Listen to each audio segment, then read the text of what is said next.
바다 위의 정유공장 FPSO. 동시에 9,000명이 여행을 할 수 있는 크루즈선. 영하 163도의 액화가스를 운반하는 LNG선. 하는 일도 크기도 메가급인 이 선박들. 그 가격만도 수천억에서 2조 원에 이른다. 이것이 바로 첨단 기술과 장비, 인력으로만 만들 수 있는 고부가가치 선박들. 이제 세계 조선의 미래는 어느 나라가 어떤 가치의 선박을 만들 수 있느냐에 달렸다. 크루즈, LNG선, FPSO, 드릴십과 같은 고부가가치 선박. 세계 선박업계의 블루오션인 특수선들의 모습과 그 숨겨진 비밀을 만나보자.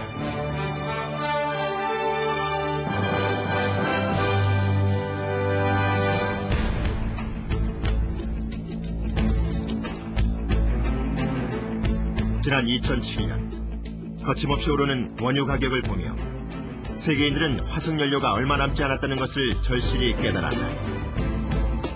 하지만 세계 각국이 화석연료에 의존하는 비율은 여전히 높기만 하다. 생활 방식이 하루아침에 바뀔 수 없기 때문이다. 그래서 대체에너지 개발과 더불어 다양한 장소에서의 유전 개발이 계속되고 있다.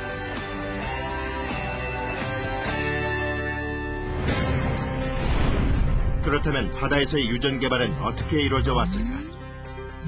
먼저 시추선이 유전 개발 가능성을 파악하고 나면 송전탑 모양의 자켓을 만든다. 그리고 그 위에 해상 생산기지를 만들어 원유를 생산하고 파이프나 화물 유조선을 이용해 육상의 정유시설로 보내 가공하는 것이다.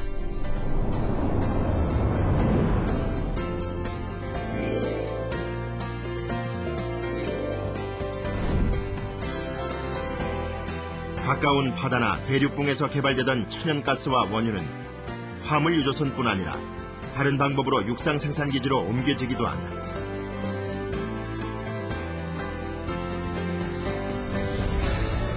먼저 원유 개발의 경제성이 확인되면 해저에 생산시설을 설치하고 바다 밑에 매장되어 있는 천연가스와 초경질유를 채취한다.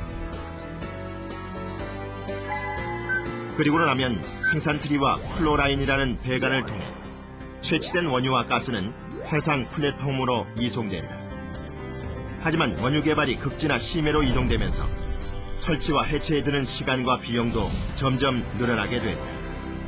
기존에는 일반 플랫폼이라서 고정식이나 이런 그 재킷 타입으로 이제 직접 그 부분에다가 해역에다가 그런 설비를 이제 설치를 하고 그것을 이제 직접 시출을 해서 그 분석이 끝나면 플랫폼이나 그런 설비를 해체를 하게 되는데 그렇게 해서 비용이 상당히 만만치 않습니다. 또 한 번 하게 되면 또 새로 또 장소 이동도 힘들고요.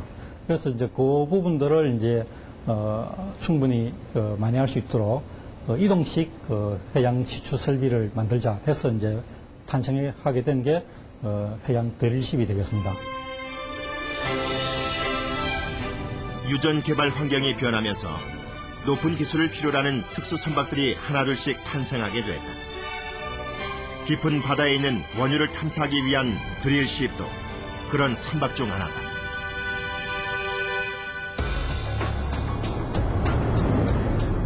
드릴십이 다른 배들과 다른 점은 무엇보다 배 위에 시추 장비가 설치되어 있다는 것이다. 그리고 배 밑에는 6개의 프로펠러가 있다. 프로펠러를 이용해 자기 위치를 지키는 드릴십은 시추를 하기 위해서 먼저 라이저 파이프라 불리는 파이프를 내린다. 그리고 이 라이저 파이프를 이용해 드릴용 파이프를 바닷속까지 내려 원유를 시추한다. 맡은 임무가 남다른 만큼 극지용 드릴십의 가격은 약 10억 달러, 1조 원이 넘는다. 그렇다면 드릴십에는 어떤 장비들이 있고 또 어떻게 만들어지기에 1조 원이나 하는 것일까? 먼저 드릴십의 특징을 찾아보자. 바로 이 자리가 프로펠러가 들어갈 자리.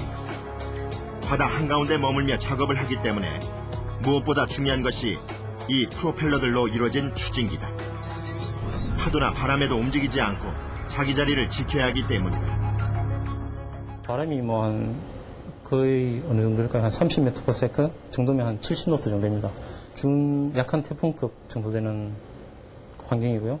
파도를 보자면 한 8m.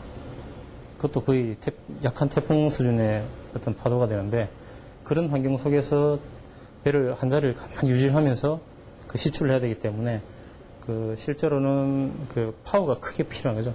추진기의 어떤 추력이 크게 필요하게 되고, 다른 배들은 추진기가 하나를 가지고 이렇게 운항을 하게 되는데요.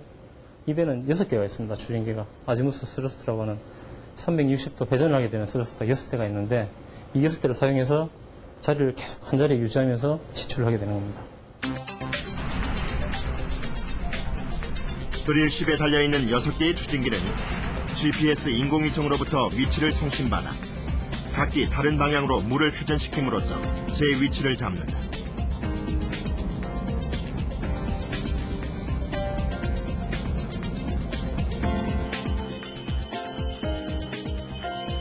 이곳은 자동 위치를 제어하는 DP 시스템이 있는 컨트롤룸. 위성의 GPS로부터 위치를 받은 후 그 위치를 지키게 하는 컨트롤 장치다. 이 장치를 통해 어떠한 파도나 바람이 불더라도 추진기가 제 위치를 지키는 것이다. 여러 가지 방법이 있는데, 크게는 지금 인공위성 그러니까 GPS 시스템이죠. GPS 시스템하고 배 자체에 어떤 위치를 알아낼 수 있는 신호기가 부착되어 있습니다. 해저에 음파 발생기를 설치를 해놓고요. 배에 다시 지범기를 설치를 해가지고 항상 교신을 하게 되어 있습니다.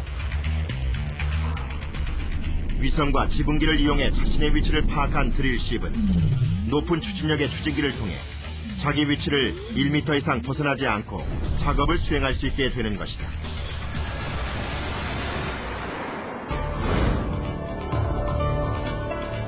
드릴십의 또 하나의 특징은 시추 장비. 먼저 대리기라 불리는 이 구조물에는 시추를 위한 각종 장비들이 들어가게 된다. 여기에 드릴용 파이프들이 연결돼 시추를 하게 되는 것이다.